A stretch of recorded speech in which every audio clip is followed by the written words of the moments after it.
Hello and good evening, everyone.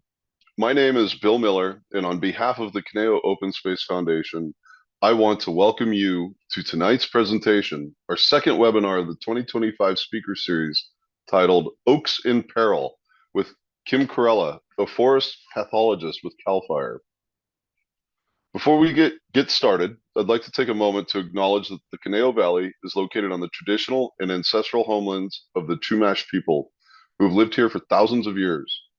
The Chumash are the original stewards of this land with a deep cultural and spiritual connection to the valleys, coasts, and mountains of this region.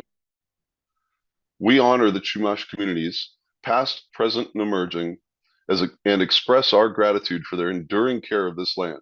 We recognize their ongoing contributions to the cultural and ecological richness of the Caneo Valley and beyond. As residents, we commit to learning from and respecting Indigenous knowledge and history, and to supporting the efforts that uplift Indigenous voices and sovereignty. Our vision at the Caneo Open Space Foundation is to inspire the community to act to preserve our Caneo natural open space, its trail system, cultural heritages, and unique ecosystems so that they will be protected and enjoyed for generations to come. As an all-volunteer, nonprofit organization, this vision is supported through volunteerism, fundraising, and education.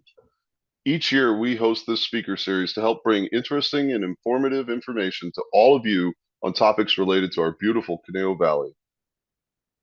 As the Foundation's president, I'd like to take this opportunity to also especially thank the many donors joining us tonight.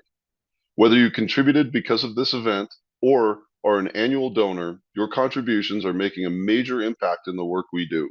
We thank you for making a difference in your community. Please continue to keep the Caneo Open Space Foundation in your philanthropic plans and feel free to reach out to us at any time.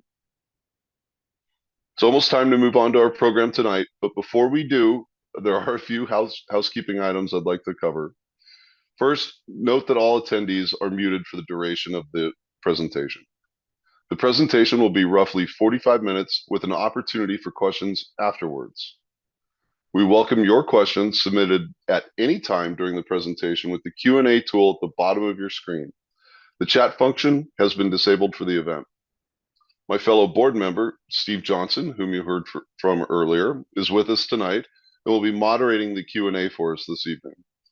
We will also be recording the event so you can rewatch or share with your friends.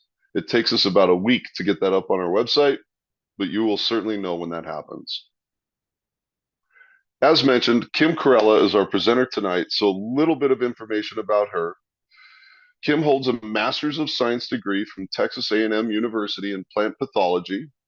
She's served with CAL FIRE for 17 years and is currently with the Forest Entomology and Pathology program for Southern California. She responds to and manages insects and disease matters on state and private lands throughout Southern California, from Monterey County to San Diego. So without further ado, I'm going to hand it over to Kim. Kim, it's all yours. Have fun. Thank you, Bill, for the introduction. I want to thank Bill and Steve and Ann for thinking of me to present to you guys today. And thank you all for coming as well on this Wednesday evening. So let me share my screen.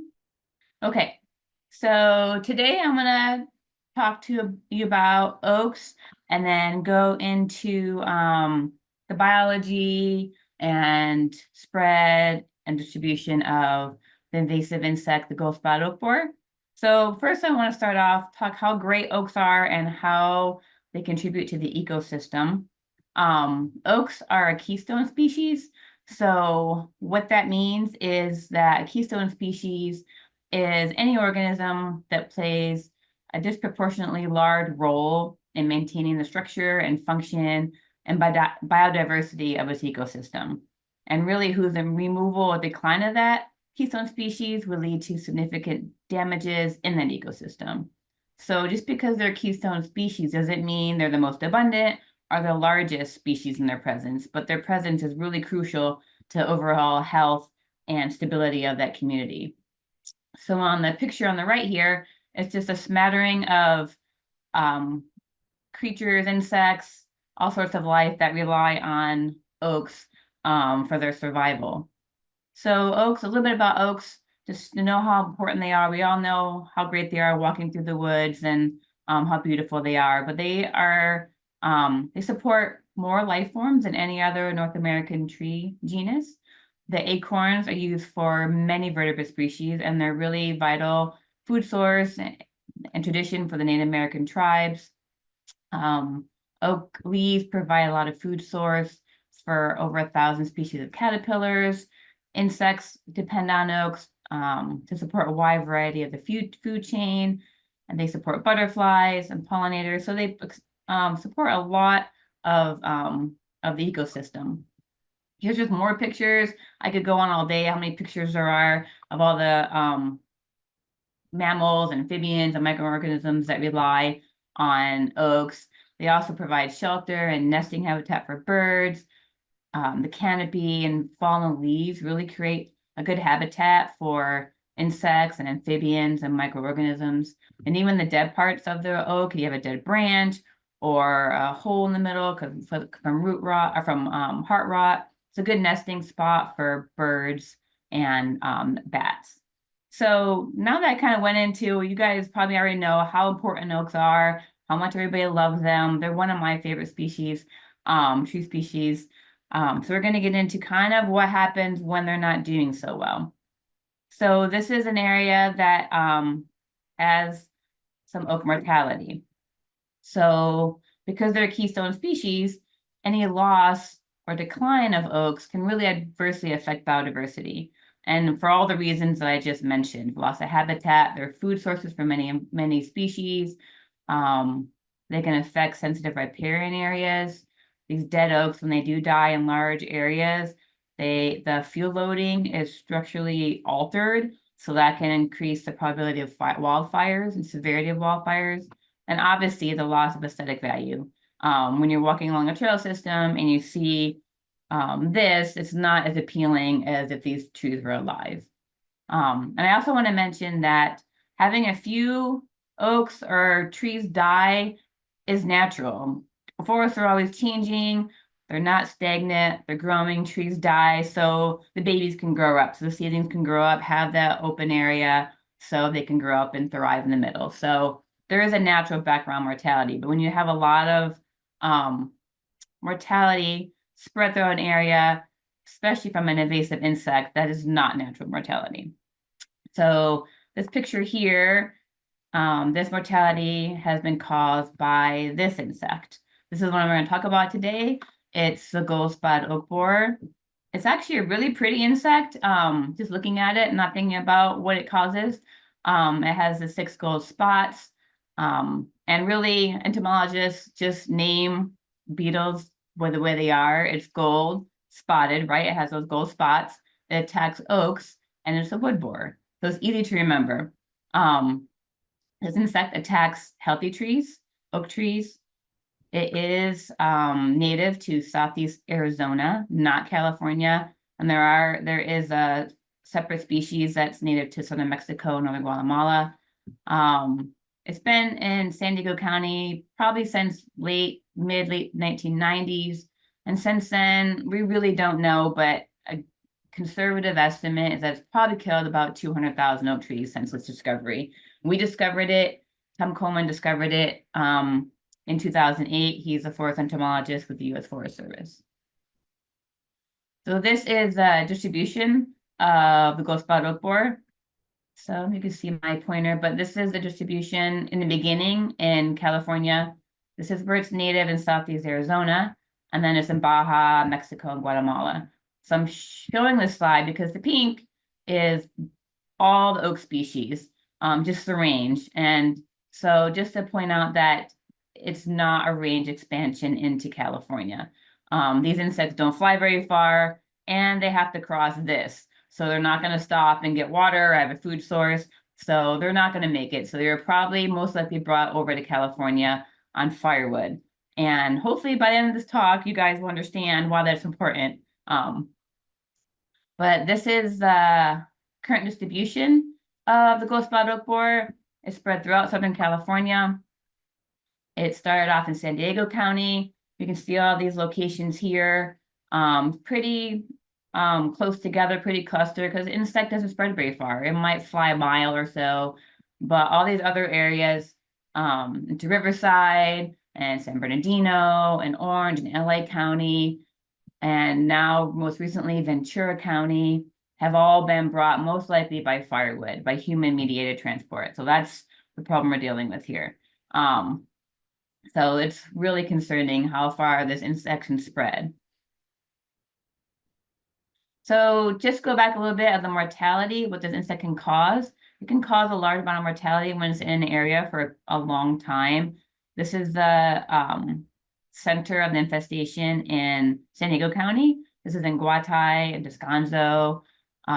So here we have about 50% mortality and about a 90% infestation rate on large diameter trees. I'll get into that in a minute. But really, you can see how much mortality this insect can cause. It's really alarming. Here's some more mortality. This is a campground in San Diego. Not really a pleasant place to go walking or safe place to walk right now or camp. Here's the riparian area. As I mentioned, it can disrupt that riparian species, open up areas that are densely that cover that water, make it cooler. Now with that canopy lost, those riparian species and that habitat can be disrupted. So a little bit about the life cycle. We kind of need to know how this insect, how it spreads and how its biology is, and know how to even manage it or what to look for. So here's the adult.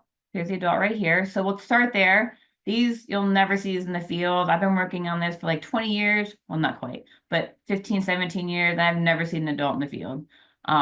Maybe one on a trap that just ran into like a sticky tape, but I haven't seen one in the field ever. Really, you're going to see are the symptoms and the other life phases of this insect. So the adult will emerge, and it'll emerge. It'll have these D-shaped exit holes. When it comes out, you see its little head poking out here, its little beady eyes trying to get through. And you see how it's flat on the back and its big belly. It just chews enough to get out of that outer bark. So you have the flat section here is where the wings are, and the big old belly right there. So it'll feed in the canopy for about a week or so to become sexually mature. They'll mate, and then they'll lay eggs on the bark crevices. So one female can lay about 200 to 400 eggs, and they're super tiny. They're a quarter of a millimeter in size, so you're not going to see them. And they'll lay them underneath bark flakes in the growth cracks, anywhere that these little larvae emerge, don't have to go through the thick bark of coast live oak or California black oak. They go through that phloem, the bark layer, and then they feed in the cambium layer, right where the wood is. So they feed, they just meander around, eating everything they can. It's like a buffet for them. They're just having a great time in here, eating all the phloem, the cambium, right, that section. And they do this throughout the summer. So the adults will lay eggs in the spring, throughout the year, and then those larvae will feed throughout the summer. So it's kind of like when we do at a buffet, we get really full, and then so they just want to veg out for a little while. They got to sit on the couch and just digest what they've eaten. So after they've eaten, they're full. They bore back out into the outer bark, so about a quarter inch out to the outer bark, and you see they're about an inch here, an inch long. So they'll actually fold back on themselves, and they'll stay like this until they become an adult. So you can see these now. If you go out in the field, you can see these now. I've seen these last week when I was out serving for GSOB. You can see these in the hairpin formation, they're called. And then they'll constrict and become pupa, and then adults. And then you can see them right here in this little chamber, and they'll just chew out, and that life cycle happens again. So this happens once a year. So if you have a new infestation, you have a lot of dead trees, you have this one, it takes 1 year for this insect to complete its life cycle. So that's really important to remember. This is that little guy that comes out of the eggs. He's teeny tiny, and then he eats all his fill, becomes this size, folds in half, and you can see the transition into the adult.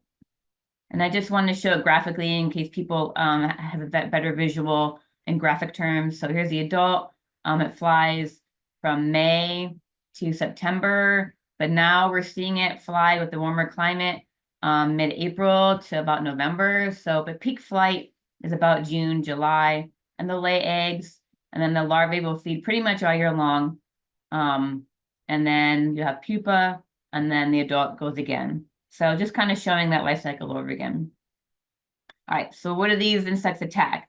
So they really like California black oak and coast live oak. Now they can attack Kenyan live oak, but they seem to have some resistance to GSOB. GSOB likes really thick phloem. So coast live oak, everybody knows how thick that is. California black oak has really thick bark. That bark before you get to the wood, when you hack through it, it's really thick. It's a couple inches. Kenyan live oak isn't quite as thick, so maybe that's why they're more resistant. But this on the right here is a picture of those 3 species of distribution throughout the West. So you can see this insect can really spread a long distance. Right now, it's just up in here, but we found this insect at sea level. We found it at high elevations at like 5,000 feet, 6,000 feet. So it really isn't limited by temperature that we have in California. So how do you know a tree is attacked by GSOB?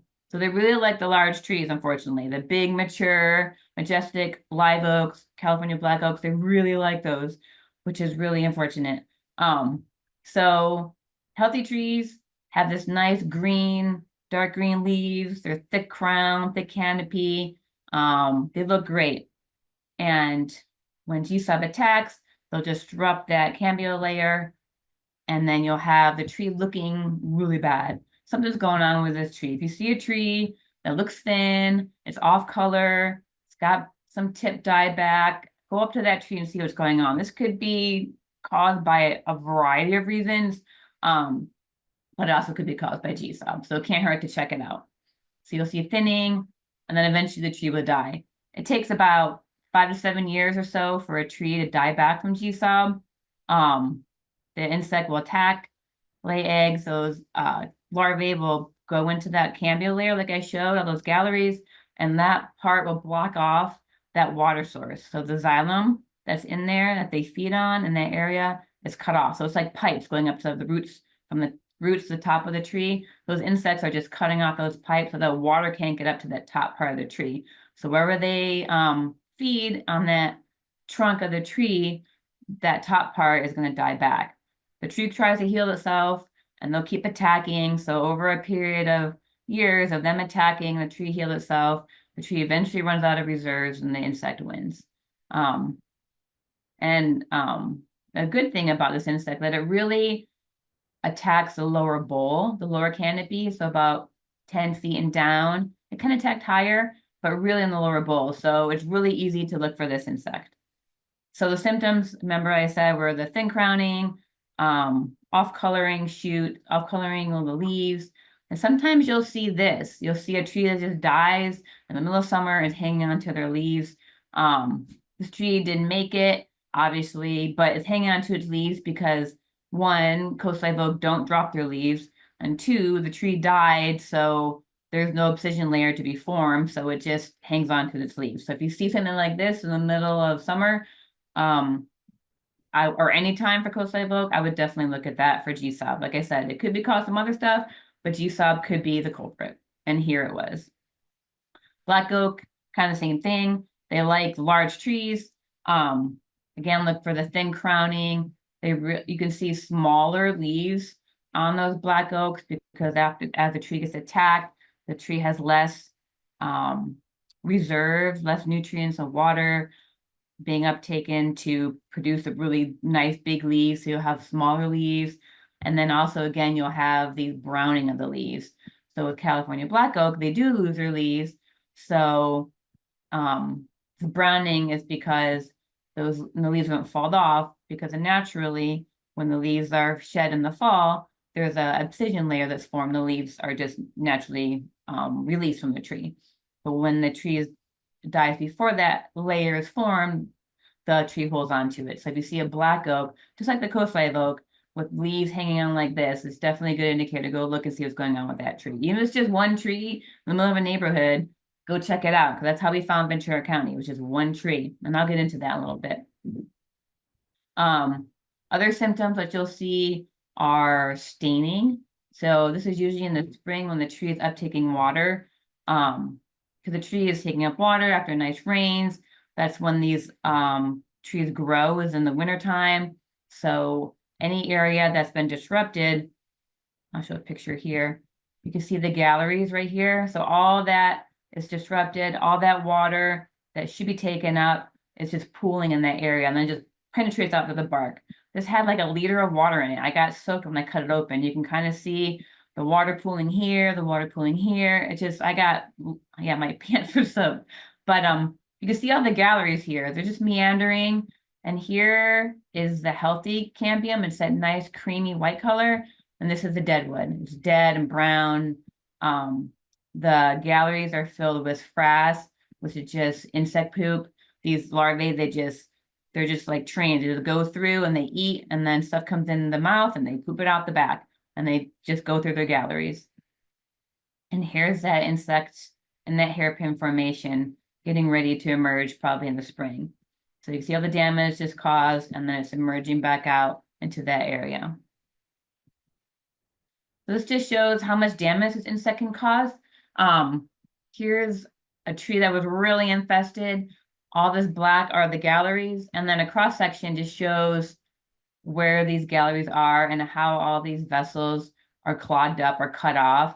There shouldn't be any black here. It should be nice and cream. You can see all that area. So anything above that is dead. It's going to die back or not getting that water. So you can see how the tree over time will get stressed. Here's these little guys again, just to show again, if you just hack back the bark when they're at this time of the year, you'll see them in the hairpin formation. You don't have to go very far, like a 1/4 inch, and you'll see them. Here's one that's not quite an adult sclerotized yet, but I was at a spot last week and I was chopping at the base of a tree and I would hack in one spot and literally like 5 of these would come out in like an inch. It was really infested. So you can see a lot of these depending on how infested the tree is. Here's those D-shaped exit holes. Now they're not as easy to see as you guys think. Like people will like, oh yeah, it's a D-shaped exit hole. Super easy to see. I can walk by a tree and just glance and I can see it. They're really small. They're about 3 millimeters in size. They're about the size of the lettering of the word liberty and 1/4. So they're super tiny. And the bark crevices, they're not just gonna sit like really nicely like this. Sometimes they'll be in the bark crevices. You have to poke around, look, get a flashlight sometimes. They can be super tricky. There's a lot of other insect holes too on a tree. When you start looking at a tree, you're like, oh, what's this round hole? What's this other oval hole? What's this other D-shaped hole? It can be kind of confusing. So you need to kind of get the eye for it. It can be tricky. I had a hard time in the beginning trying to find if I was looking at the right holes. This is it, what it looks like on black oak. This is what it looks like on coastline oak. So, this insect seems to like certain trees, and we call them amplifier trees or brood trees, and they really account for about 7% of the population. So all these toothpicks in here are GSOB exit holes. So these trees had really good genetics that this insect really liked. So these trees just kept attacking these trees over and over and over again. So these amplifier trees will contain about 60 to 90% of the GSOB insect population. So if you think about it, if you get rid of these trees and manage them, you can really cut down the GSOB population by a lot. So it's super important if you find these trees a new infestation to get rid of them and manage them properly. And I'll get into that in a second. But just to show you how many insects some bark of an infested tree can take or can have, this was an amplifier tree like the one you saw earlier. It was being removed. So a colleague of mine took some bark samples. Remember, this insect lives in the bark, right? Not in the wood. So the oak wood is fine. It lives in the bark. So so you want to make sure that you remember that. So they took the bark sample, just some bark that had fallen off when they're moving this huge black oak. and we wanted to see how many GSOB could be that are in there. So they stuck this wood into that canister on the left here. And then this is what they saw after they emerged.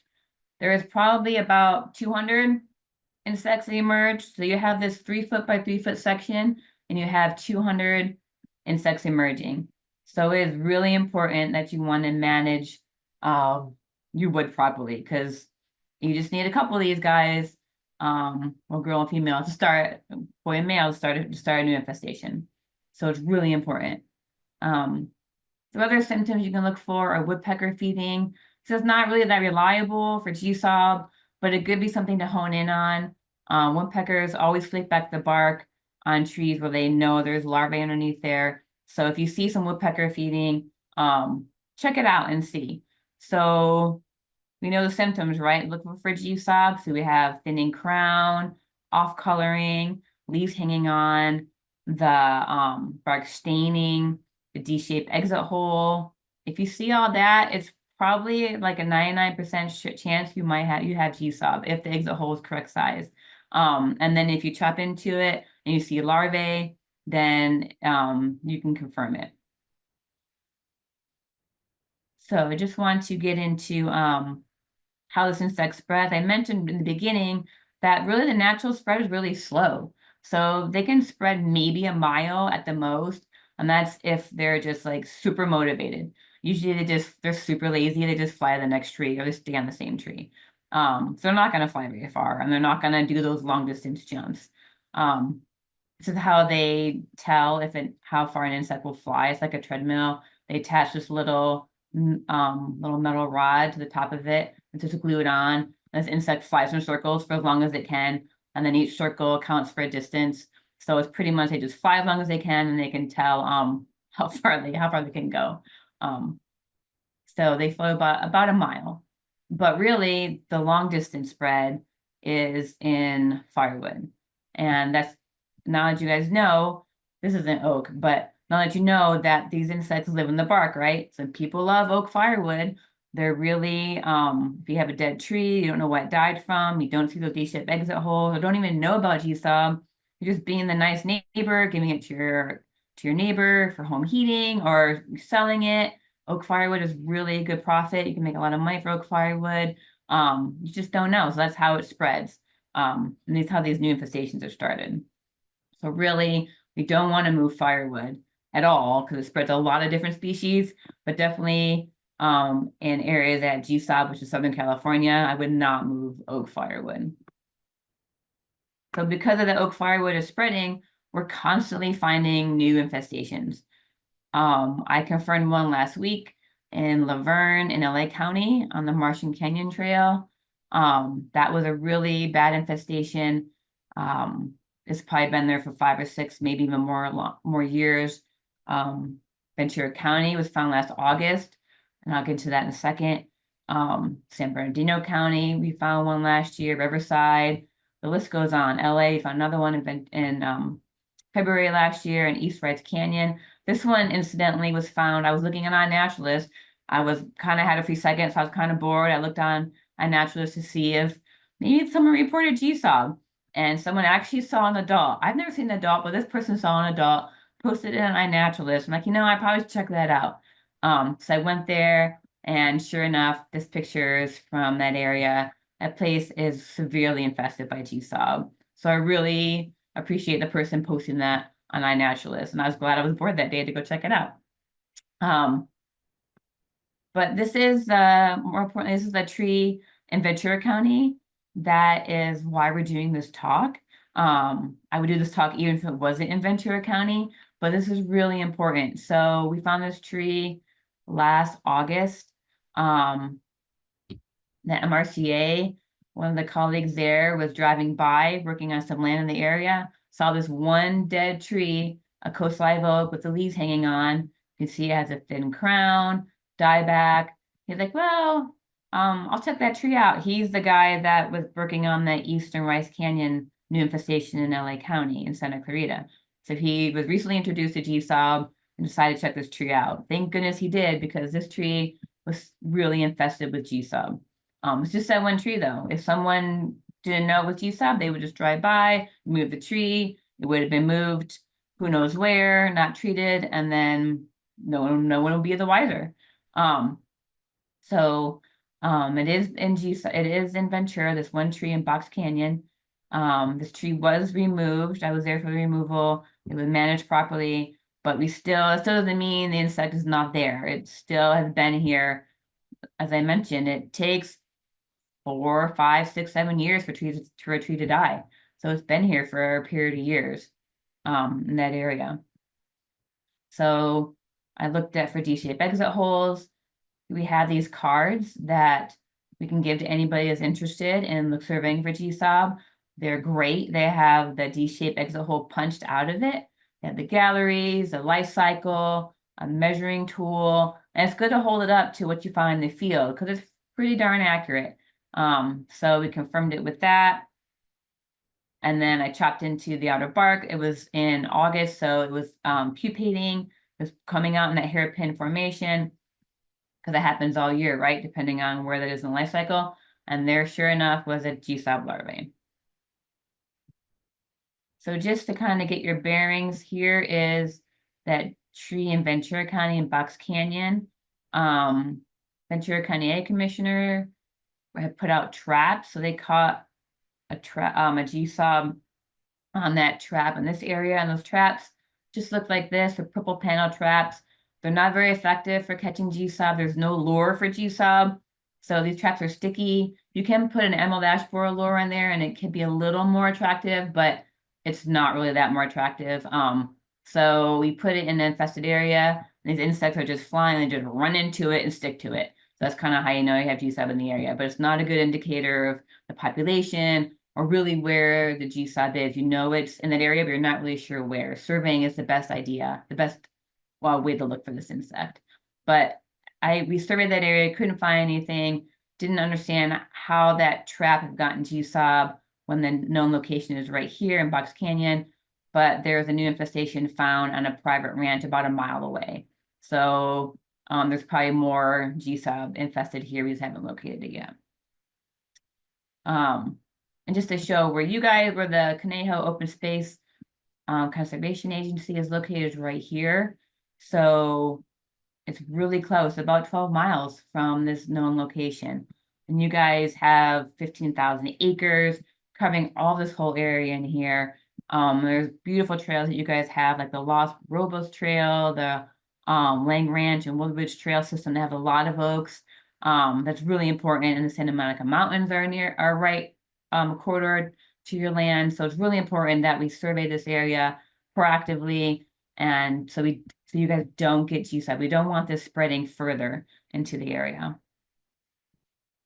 So I showed this picture earlier. This is the distribution of oaks, and then back in 2015, there was a researcher that did just a risk map of how far this insect could spread naturally, not with firewood.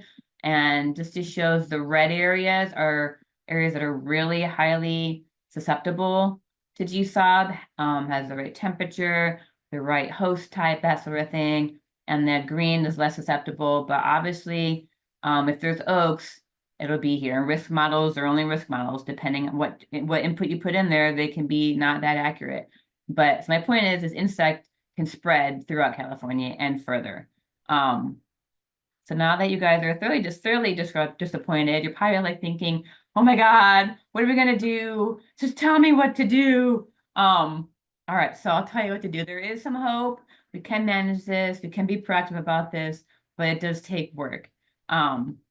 So we do want to manage GSOB. You don't just want to leave that tree or any tree and not know what it is, not survey it, because we saw what destruction it can do, right? And it's oaks, firewood is really a commodity. It's really important commodity. It spreads. People love firewood. And when a tree is killed with GSOB, it can live on the bark for a couple years. That wood has to be completely dry, the bark falling off, for not to be able to support GSOB. So you have down trees, you can have a pile like this, on the side of your house from a tree that died back. You just throw it there, leave it there. You sell it or whatever, leave it there. These insects can be emerging for well over a year after that tree is died or cut up until that bark is falling off and all that the wood is dried out. So new infestations to start really easily. As I mentioned, natural spread is really slow, but this is why we have GSOB all over Southern California. So but there are management steps. So you want to prevent it, right? That's where you guys are. You're in the prevention mode. So you want to prevent GSOB by not importing or exporting infested firewood. You're not exporting it if you don't have an infestation, but you don't want to import have any oak firewood brought into areas that could be susceptible.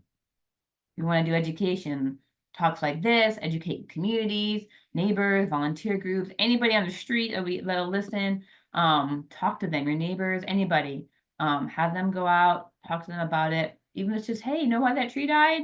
I do. It's from this invasive insect from Arizona. And then just tell them about it. Say, hey, look for this D-shaped exit holes. Here's the card. And then kind of have a plan of what to do when and if you do get GSOB. It's probably a matter of time. Hopefully not. Hopefully prevention helps, but have a plan in case you do get it. Who's going to take care of it?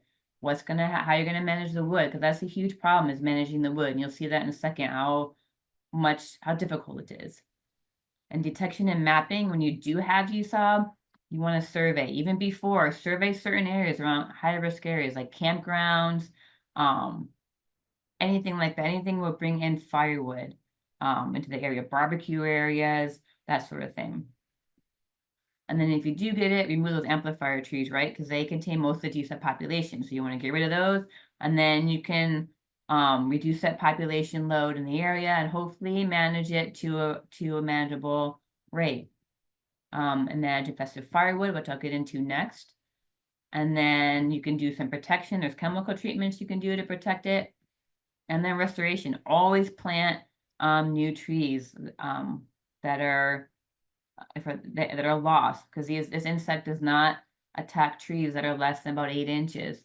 So you have time while you're managing an infestation to plant new trees, and hopefully if you manage it and stay on it well, those trees will grow up, the GSOB population will be low, and you can have an oak forest again. But it does take a lot of effort. So don't move firewood. If anything you guys learned today, don't move firewood. We try to just survey any firewood. Do have these signs. This was a site, I think, in the back of Legoland that we looked at. One of my colleagues was in Legoland for a family vacation, saw the oak barbecue wood at the site and said, oh, there's T-shaped exit holes. And sure enough, Legoland had an infestation of GSOB. But if she wasn't there and didn't know, Legoland didn't know they were treating it for malaria, root disease, other symptoms. They didn't know they had GSOB. So always check things. Education efforts, what we're doing right now is really important. Tell everybody you can think of about this insect and how to prevent it. Have a risk plan, preparedness plan. We have this all on our website. And survey, monitor, get everybody out there, survey it. I can do trainings for anybody that's interested in how to look for GSOB, what to look for, because you really need to see it in the field. This webinar is great, but you're really not going to be able to identify it unless you see it in the field. It takes an eye to look for it, especially those D-shaped exit holes.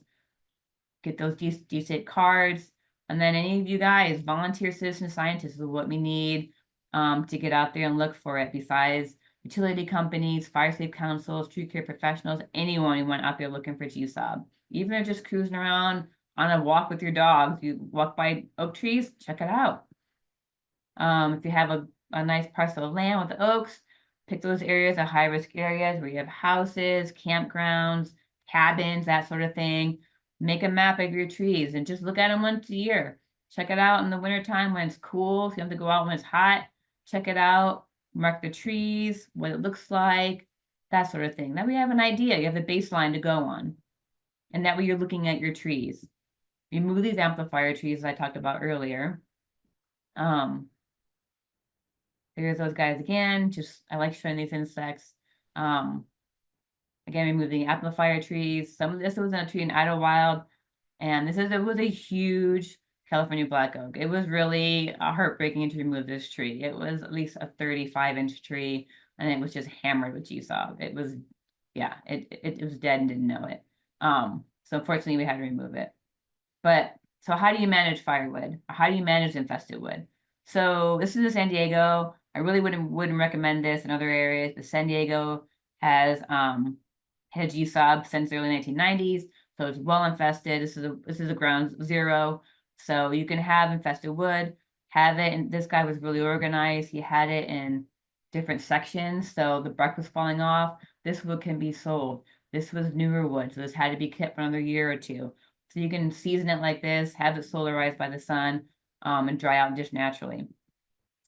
Or you can debark it, right? Because GSOB lives in the bark, not the wood. So you can use this wood as long as the bark's taken off, but that's a lot of work. You have to remove every piece of bark, all the phloem. So you don't want any piece of phloem on here. You can see these black galleries where this insect was just eating away at that cambium layer. So you can do this by a wood splitter, a chainsaw. They have like these debarking attachments for chainsaws that work great, but they take forever, especially if you have a huge tree like this. But if you want to keep the wood for home heating or barbecue or whatever, that's an option. Just make sure you dispose of the bark properly. And the way to do that is you want to chip the wood, and I'll get into that. So you can either have the bark and put it in aluminum screening or whole pieces of wood like this. You want to make sure it's completely screened in, it's closed off, there's no exit hole, there's no way these insects can get out, because this isn't killing the insect, it's just containing it in this area. So the insect just really starves to death. Initially, when we were first trying to figure out management methods, they would tarp it with this kind of tarp, and they put a temperature monitor in there, and it got to like 170 degrees or something. And these insects were fine. They're just coming out like crazy. So it doesn't kill them. It just contains them. But we now know that that is not a good method to use. The tarping, aluminum screening is, because the tarps tear, no matter how hard you try, they have to be covered for 2 years, right? Because you have to make sure those oaks dry out. The GSOB can emerge a couple years after the oaks are taken down.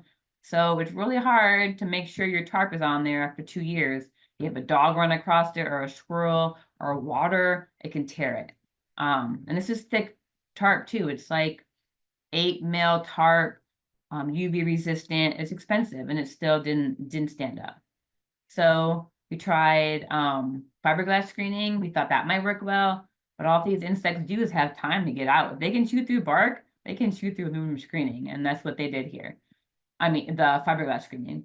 So the aluminum screening seems to be the best one to use right now. We haven't seen them chew through it yet, but it does cost more and it is more labor intensive. But it is a good way if you want to keep your wood, not debark it, to aluminum screen it.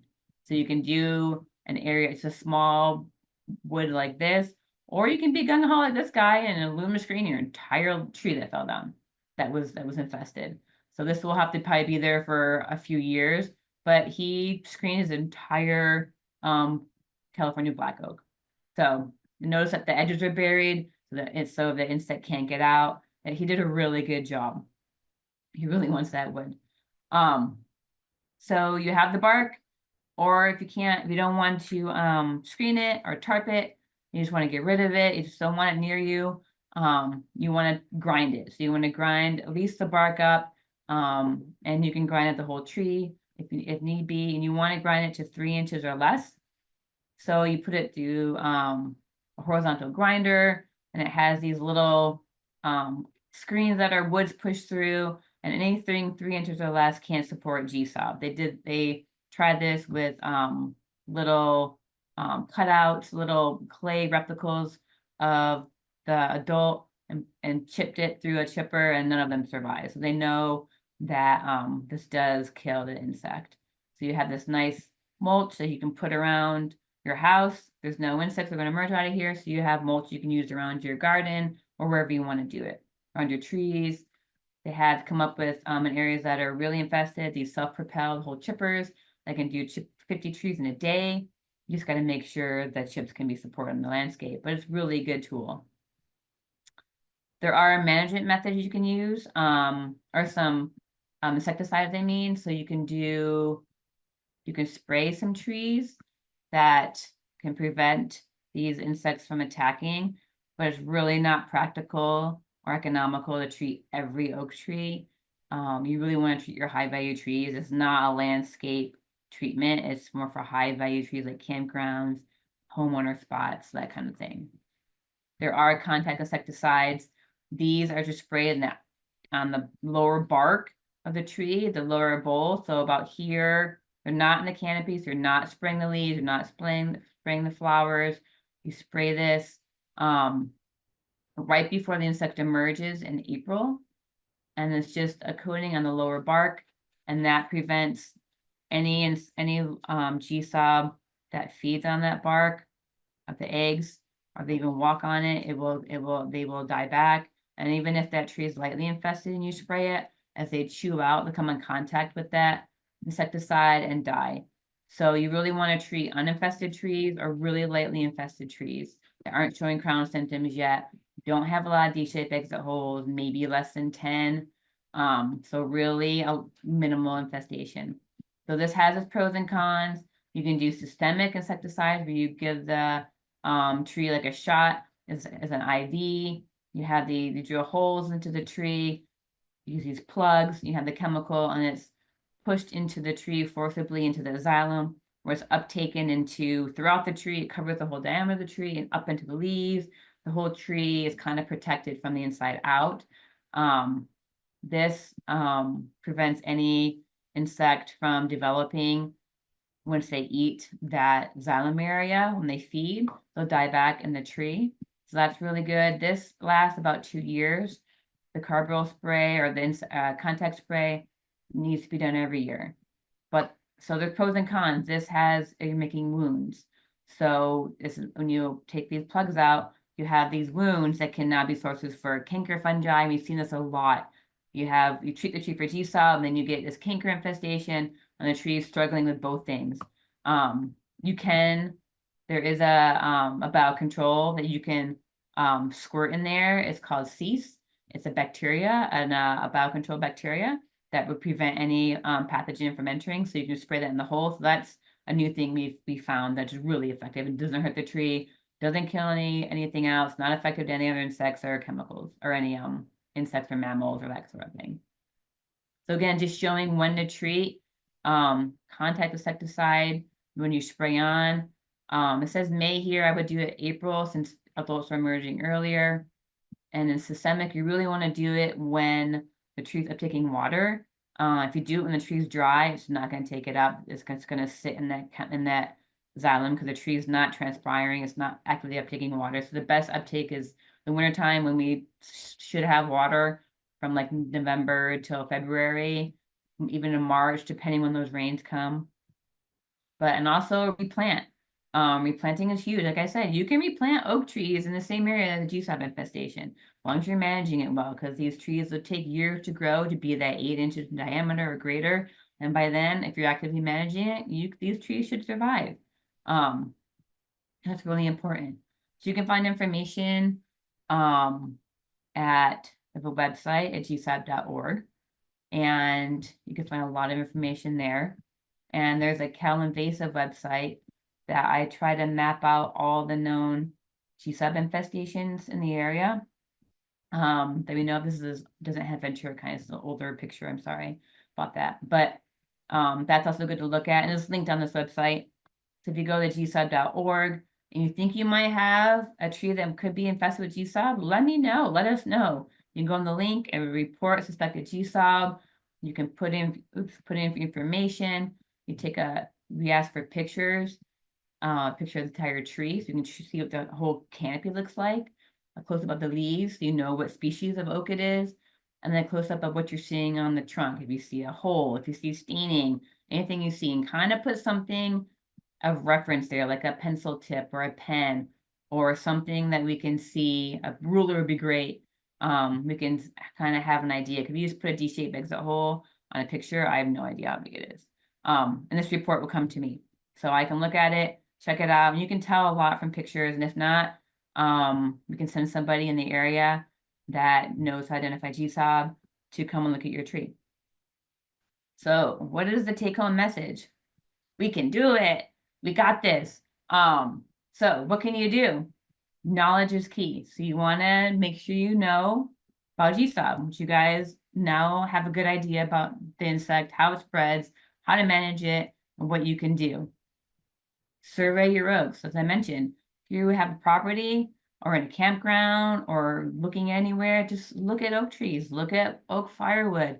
If you're walking your dog in a park, look at the oaks in the area. If you're hiking the trails, and at the reserve, look at the oaks. Always look at the oaks and just see what you see. I constantly do it. My family gives me grief all the time because I'm lagging behind looking at the oaks to make sure they don't have GSOB. If you do see something, take a picture and get a location and fill out that form on gsob.org. I also want to point out we're going to do a BioBlitz in June for the counties of Southern California that are infested. So we are having one in Ventura County. We don't know the date yet, but if you're interested, you send the information and we'll train you how to identify GSOB, how to look for it, how to survey, that sort of thing. So if you're interested, you can contact myself or Julie Clark and I can give you the information. She's a local contact for Ventura. And just educate others. Like I said, just blab to others, tell them all about GSOB. And just, yeah, I was at a site looking at a tree and some runners came by, asking what I was doing, and now they know about GSOB. So you just tell everybody you see if they're interested. Let's see here. So with that, I am done. I also want to mention it used to be just me in Southern California. I used to cover all this area by myself, but we recently hired a new forest entomologist, pathologist, Adrian Poloni, and he's located in San Bernardino, Riverside area. So if you're down here in these counties, he might be able to get you a little quicker than I can. I am up and slow. So it takes me a little bit to get down here, but there's two of us now in Southern California that can help you guys out. So with that, I'll take any questions. This is Steve. Just to remind you, this presentation will be posted on the COSF website in about a week, where you can find Kim and Adrian's contact information then, if you haven't had a chance to write it down now. So we have a number of questions from people who are at the presentation this evening. David and Christine and Don have asked about specific susceptibility of, and Avo King, specific susceptibility of white or valley oaks, Quercus lobata, valley oak. Let's see, Engelmann oak susceptibility and coastal live oak susceptibility. Okay, so coastal live oak is very susceptible. That's one of the two species that is super susceptible. So you have coastal live oak and California black oak are these trees that they really like. And it's because of that thick phloem layer, that bark layer. They don't like the white oak species that we know of right now. They've tested a bunch of species in the lab and they're really not susceptible. They don't really have that thick bark or the structure that this insect likes. We haven't found any valley oaks infested yet. Hopefully we won't because in the white oak family. And the Engelmann oak, in one area we found a couple of GSOB exit holes, but the tree died from something else, and it was in a really heavily infested area in San Diego County, and it was like the only tree alive. So I think the insect tried to get into that tree and might have get a little spot where it could reproduce, but we've never seen it since. So any white oak species really are not susceptible. It's the red oak species. So coast live oak, California black oak, canyon live oak. We've seen it a little bit on that, but it seems to have some resistance as well. So hopefully that answered your question. Avo King's question extended to, excuse me, asking about climate change, drought, and temperature rise as an impact to the spread of GSOB? Yeah, so we're seeing that now. That table I showed with the life cycle, that was back in 2008, and was doing more research and looking at it with the changing climate. There really may not be like this insect might be able to reproduce all year long. We're seeing those times extend. Like I said, they like the high temperatures. They're emerging sooner. We've seen that a lot of times. You have areas infested in lower elevations compared to high elevations. They're emerging way sooner when it warms up sooner. So we are seeing effects of the climate change, high temperatures. Drought, the trees are susceptible, but these insects really like healthy trees, but they will attack drought stress trees, but they really like the healthy trees. So they're trying to support, they need food to feed on, that sort of thing, but they will attack drought stress trees, but they're not like, they don't go out for those. They really like the healthy ones and the well-watered lawn first. We have a couple of questions about what do we do when we find an infected tree? Can we call you to have the tree removed? Yeah, that's a good, yeah, I wish I could. Yeah, I'll get my chainsaw, I'll be right out there. But no, seriously, that's always a problem. There isn't a source of funding removal. Depends on the county. So if people have applied for the Cal Fire Forest Health Grants, sometimes counties do that. That's available for removals or treatments. You can check with local fire safe council. They sometimes have grants that I don't know about, that might be helpful. County ag commissioners or county extension offices could have contracts with people to remove trees for other programs, and then could remove one for GSOB. So it's really, there isn't a designated spot that you can go to, I can send you to, that has removal, that has money. We're trying, I have a colleague in another agency that wants to do that. She wants to apply for a forest health grant for Southern California, where we can get funding to remove for treatments solely, but that hasn't been working out yet. And yeah, so we're trying to do that, and we're also trying to have like a GSOB, what we need for GSOB for management wise, funding wise. So if the California Invasive Species Council has some funds, we have these projects that are ready and we can get money from them possibly. So the short answer is I don't really have a spot, but there are avenues, and Adrian and I can direct you to those people that might have funding or can help you out. It's just, I wish there was one spot I could say, yeah, go here and you can remove your tree, but there just isn't yet. We're hoping to have that, but it just doesn't exist right now. So there's a couple of questions regarding treatment and detection and the impact on other wildlife, particularly birds. And a couple of people are concerned that birds might get stuck in the traps, and a couple of people are concerned that the systemic treatments might hurt other wildlife. Is that something that you've seen? Well, the traps, they're not really used that much because they're not that, they were used in the beginning just to kind of figure out, because there's no research on this insect. They use traps in San Diego to try to figure out where these, insects were. So the traps unfortunately can catch species that run into them. They have a sticky surface. So that's why we don't use them, because they were trapping, I don't think I've seen a bird on there, but other species like butterflies and that kind of thing. So we don't use them that much because they can trap other insects that like bycatch. We don't want to be trapped on those. So that does happen, but their traps aren't used very much now because they're not that effective. It's better than nothing if people want to use them.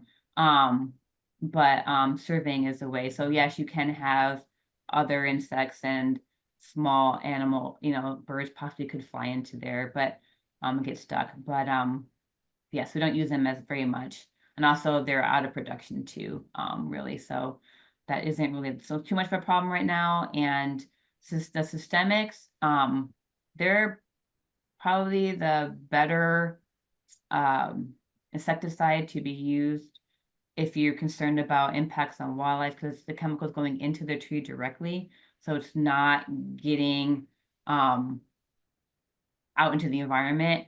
And I checked for research that shows if it gets into the acorns. And from the research I found, they don't seem to find any persistence of the chemical in acorns. It's never been tested on oaks, but when you look at emerald ash borer or even the insecticides that are used for systemics and like pecans and that kind of thing, that really doesn't seem to get into the nut.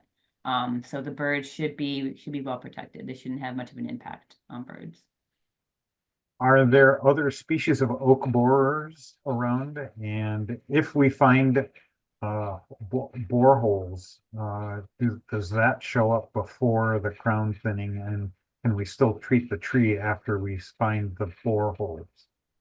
So yeah, there's a lot of insect holes. I have a slide, I took it out, but it shows all the insect holes that you might see on oaks, and I can bring that up if you guys are interested. But a lot of them, any other boreholes you're gonna see is when the tree is already declining. So you'll have little tiny ones from an ambrosia beetle that attack stress trees. They all attack stress trees, and there are other wood borers that are native that attack dead wood. So you'll see D-shaped exit holes, but they're about the size of an eraser, a pencil eraser. So you only see that on dead wood. So if you see the small D-shaped exit holes on a healthy tree, that's a good indicator. And if you don't get to it until the tree is declining, you see all these other exit holes, just take a picture of it and send it to me, and I can look at it, or I can come out and check out your tree. So you can see them on declining trees depending on when you look at that tree. But they're really clear. If you just see a healthy tree with that D-shaped exit hole, GSOB is the only wood borer that'll attack healthy trees. Other ones will not. They'll attack dead branches or dead areas in the trees, but not healthy areas on the trunk. One of the area enthusiastic hikers asks whether whether we should report people selling oak firewood somewhere to get them checked out. Yeah, you can yeah, just send them an email. Like, don't report them saying there's oak firewood because they haven't done anything wrong or selling oak firewood, but we can get them checked out. There's the California Firewood Task Force has a thing called Firewood Scout, and you can have them, they can call them and ask them what oak firewood they have, where they're located, that sort of thing. Because we do see new infestations sometimes pop up where there's a firewood being sold. So we're not blaming them, but just kind of a coincidence, we do see that go hand in hand. So you can let one of us know, we can go and check it out and just walk around and see if you see any D-shaped exit holes. But and then we can talk to them. But that's a really hard situation because this is their livelihood. So it has to be handled with care. But you can let us know and we can check it out. Okay. Eric asks, are there parasitic microhim research efforts ongoing for IPM applications? And I have to admit, I don't understand that question at all. Yeah, there are. Actually, I do understand it. So yeah, so you're probably asking if there's biocontrol agents that are being used for integrated pest management. And there previously was, there are a few ectoparasites that can be used that attack GSOB in the native range in Arizona. So they tried to get those parasites, breed them in California, but they had a hard time getting enough population and rearing out the insect. Goldspotted oak borer is kind of tricky.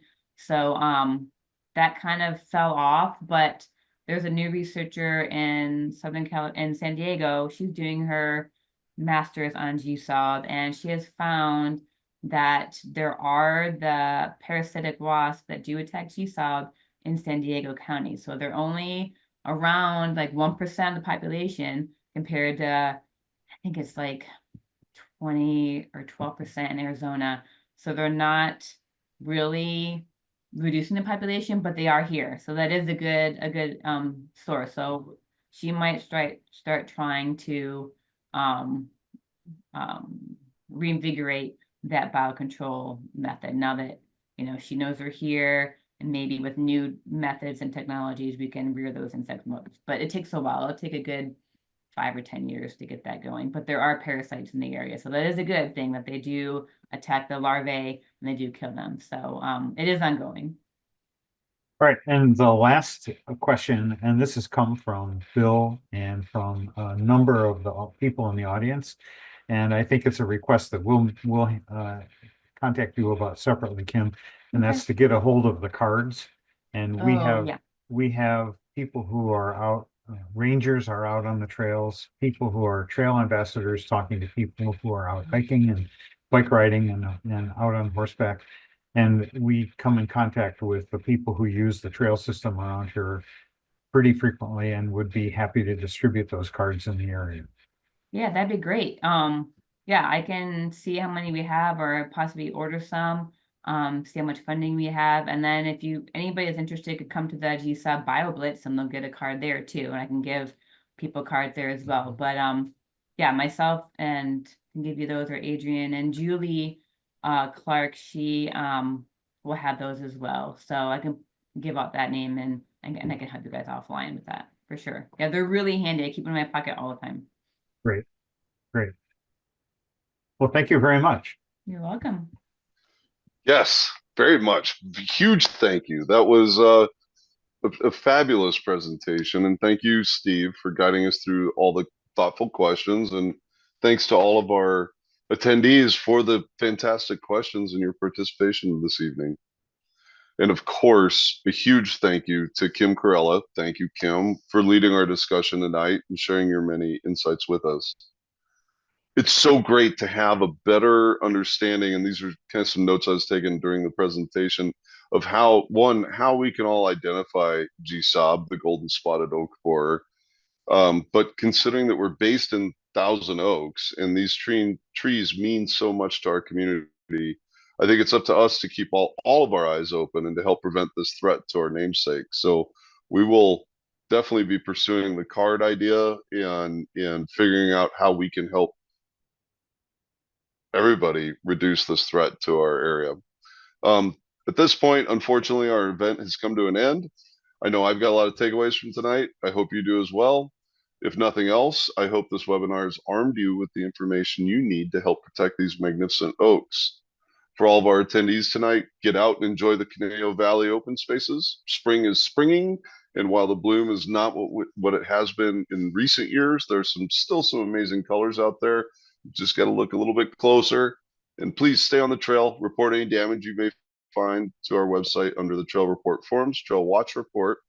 Take lots of photos, soak in the beauty, and please continue to be partners with us in the months and years to come.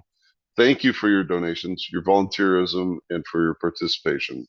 I'll see you out on the trails. Until next time, have a good night. Thank you.